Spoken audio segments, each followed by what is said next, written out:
ST आरक्षण अंमलबजावणीच्या मागणीसाठी जळगाव शहरामध्ये धनगर समाजानं महामार्ग रोखला। धनगर आणि धनगड या शब्दामुळे महाराष्ट्रातील 3 पिढ्या आरक्षणापासून वंचित राहिल्या। धनगर जमात महाराष्ट्रात नसल्यानं शासनाचं मान्य केलेलं आहे आणि आता तरी एसटी आरक्षणाची अंमलबजावणी करा असं धनगर समाजानं म्हटलंय।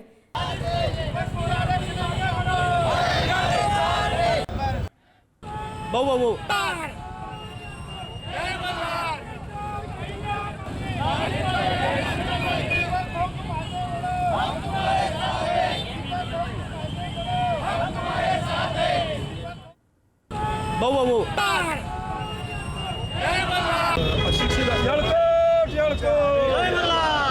आरक्षणासाठी प्रयत्न केले, आंदोलन केले। दुर्दैवाने आम्हाला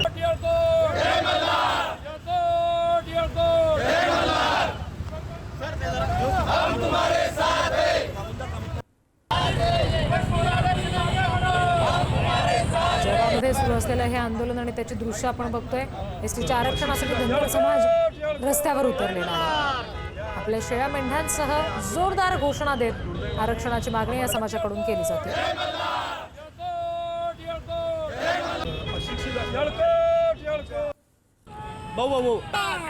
संपूर्ण राज्यभरात धनगर समाजाकडून हे आंदोलन केलं जाते। सध्याची दृश्य आपण जळगाव मधली बघतोय। त्या ठिकाणी सुद्धा आता आक्रमक आंदोलन सुरू आहे। जोरदार घोषणा दिल्या जात आहेत, रास्ता रोको आंदोलन केलं जात आहे, आपण बघतोय।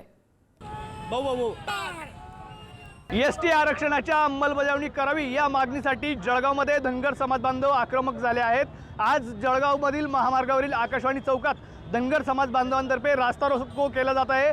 या ठिकाणी जर आपण बघितलं तर मोठ्या संख्येने जे आहेत ते धनगर समाज बांधव या ठिकाणी जमा झाले आहेत आणि एसटी आरक्षणाच्या अंमलबजावणीची आग्रही मागणी समाज बांधवांकडून केली जात आहे। मोठ्या प्रमाणात धनगर समाज बांधव या ठिकाणी जमा झाले असून महामार्गावर वाहनांच्या लांबच लांब रांगा लागल्याचं चित्र आहे।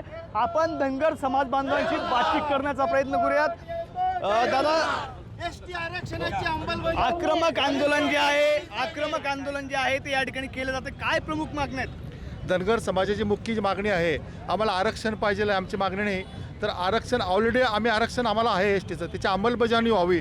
धनगर आणि धनगर आता महाराष्ट्र राज्यामध्ये धनगर नावाची कुठली जात अस्तित्वात नाही, फक्त धनगर या शब्दाचा उल्लेख धनगर असा वाचावा हीच आमची मागणी आहे। मेंढीचं कोकरू घेऊन या ठिकाणी आपण आंदोलन करत आहात, आक्रमक या ठिकाणी तुम्ही झालेला आहात। आम्ही सर्व मेंढपाळ आहोत। पुण्यश्लोक राजमाता अहिल्यादेवी होळकरांचा विचार आम्ही या ठिकाणी ज्या राजमातेने सर्व समाजाला घेऊन या ठिकाणी चाललेला आहे। आज त्रिशताब्दी वर्षानिमित्त संपूर्ण देशभरात राजमातेचा उल्लेख झाला आणि त्याच राजमातेचे लेकरांना जो अन्याय होत आहे तो अन्याय दूर व्हायला पाहिजे, हाच आमचा उद्देश आहे आणि त्याच अन्याय दूर होण्यासाठी आम्ही रस्त्यावर उतरलो आहोत। निश्चितपणे आरक्षणाची अंमलबजावणी होत नसल्याने अन्यायाची भावना या ठिकाणी समाज बांधवांकडून व्यक्त केली आहे। भूषण चिंचोरे, पुढारी न्यूज, जळगाव।